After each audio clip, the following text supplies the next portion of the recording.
అంటే నెలల తరబడి యుద్ధం. చెరపకురా చెడేవు అంటారు. రష్యాని సుదీర్ఘకాలం యుద్ధంలోకి నెట్టింది అమెరికా ఉక్రెయిన్ ద్వారా. 4 సంవత్సరాల యుద్ధం.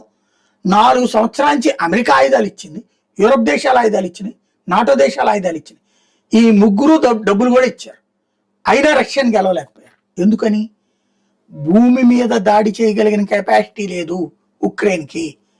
ఉక్రెయిన్ లోపలికి చొచ్చుకు రాగలిగింది Russia. Donetsk, Luhansk, Zaporizhzhia, Kherson లాక్కోగలిగింది. ఆ సందర్భంగా వేలాది మంది రష్యన్ సైనికులు చనిపోయారు, ఉక్రెయిన్ సైనికులు వేలాది మంది చచ్చిపోయారు.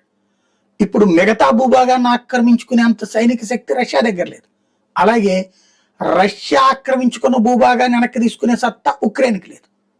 అది చూశారు కదా. ఇప్పుడు అమెరికా ఇరాన్ మీద యుద్ధం చేయాలంటే, గెలవాలంటే భూమి మీద దిగాల. భూమి మీద దిగాలంటే దానికి ఉన్న పెద్ద సమస్య ఏంటి? ఎట్టించి రావాలి? అయితే పాకిస్తాన్ నుంచి, ఎందుకంటే ఇరాన్ కానుకుని ఉంటుంది కాబట్టి.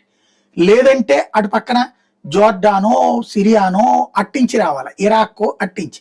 అక్కడ ఉన్న షియా ముస్లింలు దెబ్బతీసే పరిస్థితి ఉంటుంది.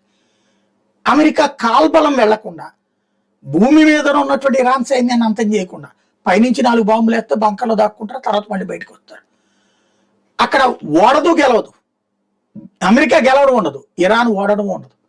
కాబట్టి అమెరికా తేల్చుకోవాల్సింది, భూమి మీద వెళ్ళి ఇరాన్ సైన్యంతో పోరాడి తాము చచ్చి వాళ్ళని చంపగలగాలి, వీరమరణం పొందాలా, లేదా వీరుడిగా అవతలాడని నిర్జించాలి.